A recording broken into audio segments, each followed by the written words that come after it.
Hey everybody, it's Onslaught here, bringing you another Disney Sorcerer's Arena video, and this time we got an update because Stitch is finally coming to Disney Sorcerer's Arena. We're going to go over the announcement update, the towers that they've promised, and everything in between about what's going to be happening in that Stitch event. Now our Wednesday video is normally going to be Club Conquest, but we had a little bit of issues bringing everything all together. So we're going to touch base on this update, and we're going to get you that video real soon. Okay, so let's go check out Stitch and see what Disney Sorcerer's Arena has in promise for us. So here we are with the newest official update that will be, it's not yet live. They just posted it today. So on July 17th, okay, that's just 2 days from now, we're going to get the Stitch Tower. Okay, and the tower events are going to rotate. They're going to go through. I think it's interesting that they're saying Stitch Tower because every other time we've released a character, they've released a character in an event, and the event, it's like a tower, like you go up and up and up. I mean, maybe I just don't know enough about this game, but it doesn't sound like event. This sounds like an actual tower. So anyway, I could be completely wrong, but a couple updates that are going along with this is that obviously the currency is only going to be viable for it, but there's going to be club milestone rewards and individual rewards. And what I really like about this is if you leave a club during the event, you forfeit your ability to earn those. Okay? We're also going to get the Toy Story 4 event coming back, right? And I'm going to touch base on that in just a little bit. We're going to jump ahead and we're going to talk about this Stitch Tower real quick. We're going to talk about some of the things that Stitch can do. It's right here. So we found out that Stitch is a damage dealer, so he's going to be a DPS offensive character. He's going to be in the Oceanic category like we said. And what I think is cool is his basic attack is going to grow in power each time he uses it during his turn, making him able to deal damage even when specials are on cooldown or if he's silenced. Okay? So, what's important to know is that the reason that they put his turn is because counterattacking is not going to grow his ability, but it is going to stack. So every time Stitch uses his basic attack, he's going to accrue more damage. This is one of the first characters that we've seen that is just really good with basic attacks. Okay? There's a lot of characters that are out there that are kind of like big one-shot people, right? I think about Big Bad Wolf. He's got his blow your house down. He's got the lunchbox or the picnic basket, kid in disguise, wham, lifesteal attack. And yeah, his basics are good, but you really want to just bam, bam, blow the house down, knock this thing, whatever.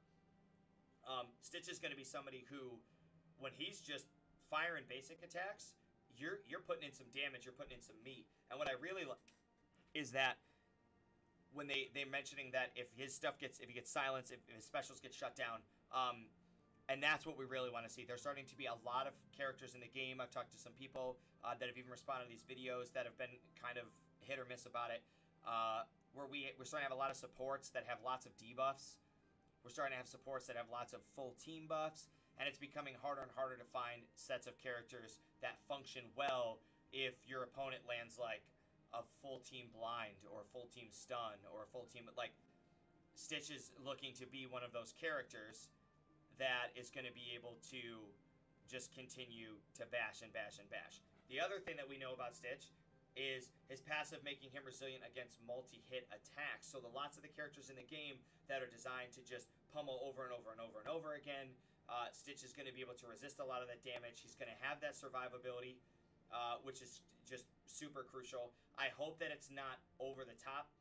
The last thing that we want to see is sort of Stitch come out and just be like, just jump to the top and be like the number one. I'm hoping that based on what we see from this, that he's sort of situational, that he fits with certain teams, that he's a really good counter. He's probably good overall, but he's basically good here because they do mention that when he counterattacks enemies, he counterattacks when enemies gain charged, right? So we know that there's Mana Core gains charge, Dash gains charge, I think there's a couple others, and he's going to counterattack them every time they do that, which is going to keep them in check, they say, right? So we're going to have somebody who's going to be in that area of, I'm good at countering this person. I'm good at countering this type of character, this type of team.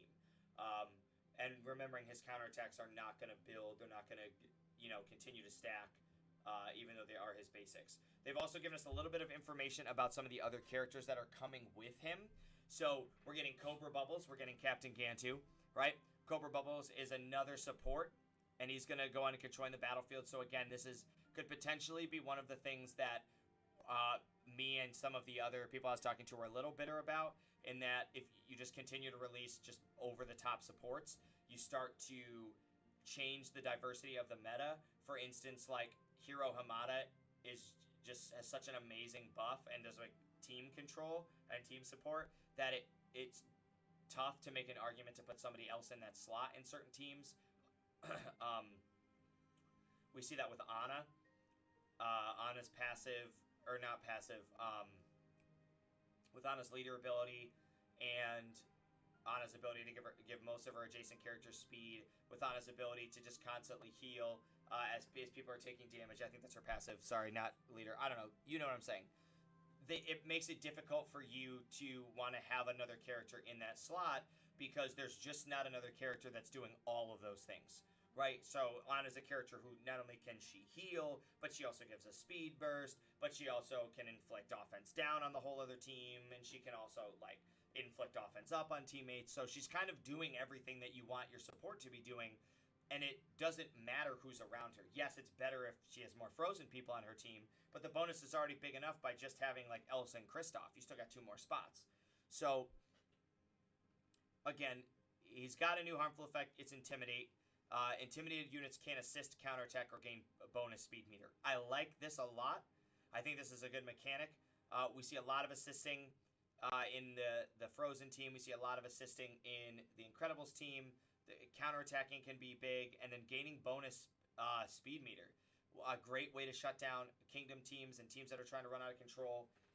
Just by saying, all right, I'm going to hit Intimidate. It's going to land on a couple characters, even if it's just somebody in an adjacent, even if it's just one character. I just stop Dash from gaining speed meter, or I stop Elsa from gaining speed meter, or I stop Sven from gaining speed meter, and I've done a lot of work, and I've gained a bunch of turns. I could shut Aladdin down from getting speed meter. I could shut Shan Yu down from getting speed meter. So we're doing a lot of work there.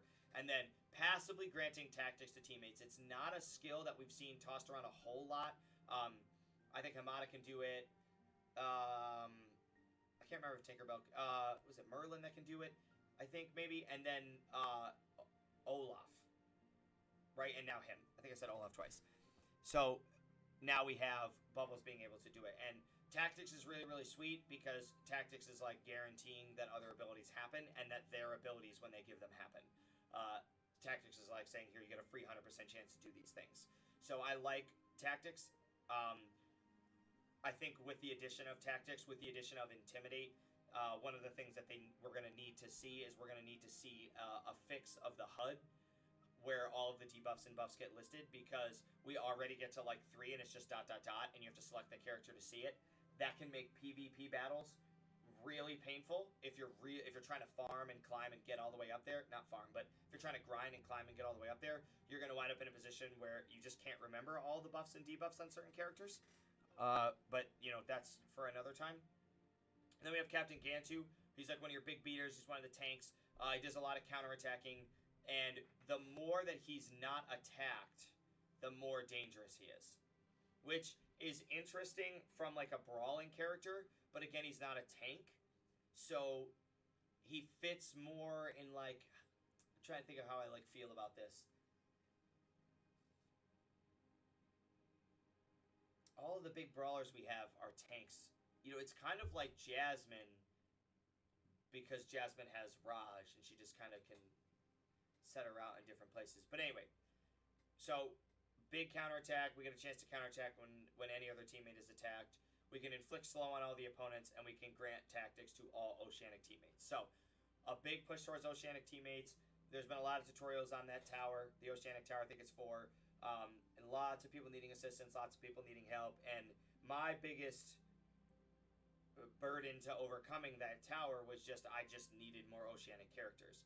So it was either spend a lot of time farming up the Oceanic characters I have so they're really strong so they don't die and get knocked out, or it was just have enough of them that I can just continue to plug in a bunch of people as the rest of my team continues to pummel their way up the tower because they're all strong enough to do that.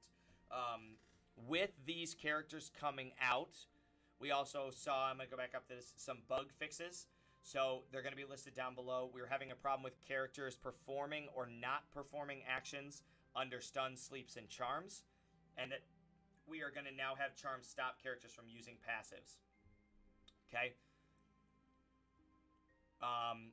Fixing bugs. Talismans now have descriptions. You get cute flavor text on that. Right, check out some node changes. We've pushed Elastigirl back further in the things. It's now in Grand Arena on J instead of Villains on D. So we've switched. The biggest thing that you have to think about with this is that you've changed the energy that you're farming these characters with. Okay, so Randall Boggs got added, and they've moved him. So he's coming a little bit earlier. Cobra Bubbles is going to be farmable. That's going to tell you a lot about the event and the characters you might need to get others within the tower because you can farm him. And we've noticed that typically the characters that you can farm are the primary ones that allow you to push all the way through. So a shout out to the free-to-play player base there that we're going to be able to farm this character and we're going to be able to use them hopefully in the tower to get there and to give a Stitch. And then Stitch early on will hopefully be able, with those two characters climbing up in stars, be able to get us the third one. But remember that Elastigirl now is going to be farmable with purple energy and not the gold energy. Okay, and this is going to be a big deal for me because my Elastigirl is getting up there. And I really, really, really, really need to get that Incredibles team the next time it rolls around. So this is, again, another big shout out to the free-to-play player base because now you have unlimited attempts every day to get her. As long as you have the energy, you can throw the energy at Elastigirl, whereas before it was maybe 6 or maybe 9, depending on how many gems that you chose to spend, but probably 6 with that club refresh if you were in there. So those are just some of the changes and some of the bug fixes. If you haven't checked out the list, it's not even worth going through because it's so many. All of these characters, their abilities are now no longer going to happen if they are stunned, asleep, or charmed. Okay? Some of them are just passives, right? Like Demona's got a passive. Hook's got a passive. Most of these are passives, right? Triton's Boon, Fierce Flame, the next right thing. So we've made it so that, like, if you charm a character, right? Charm is now got a buff. Okay, so we buff Charm a little bit. We're taking away so that these characters are essentially no longer a part of your team for a whole turn. They're going to attack a member of your team. They're not going to give you the passive. They're just going to kind of sit there and do nothing else. And then the last thing that we saw was we have another season pass holders update. Okay, and so we're going to get a hold of all of this fun gear with the next season pass holder. And in one of my next videos, one of the things I'm going to be touching base on is the difference between the pass holder and the VIP pass. So is there more of a benefit for you purchasing that VIP pass package or the VIP package or the pass holder package? I've typically bought the last 2 times the pass holder package. I bought one for the Incredibles and I bought one for Frozen, and it was timed out really nice. I was able to complete all the rewards by about 2 days left in the season holder pass. The Frozen one they extended, the Incredibles one seemed kind of short. I don't know. So that's a video for another time. I'll be bringing that in. So again, that was the update for what Stitch has in store for us. He's looking really good. His teammates look pretty interesting. Everybody's going to kind of have their own niche in the meta. I'm excited to see where it goes. I know that you guys are too. I've talked to a lot of people who have just been waiting for Stitch, and other players, even some of my friends who are now getting into the game because of Stitch. So if you want to keep track of the updates, the Discord link for Disney Sorcerer's Arena is down in the comments, or the link section, the description. So go ahead and make sure you're in that. I know I've stressed it a lot. It's got a lot of great information. Just make sure you're in there. If you want to have somebody read it to you, you can find somebody. If you want to get all that information here, go ahead and ring that bell, hit that subscribe button, get notified every Monday, Wednesday, and Saturday when one of our videos comes to you. You can check out some of the videos that we've got for you right here. That's going to do it for us at Under the Radar Gaming. Ta-ta for now.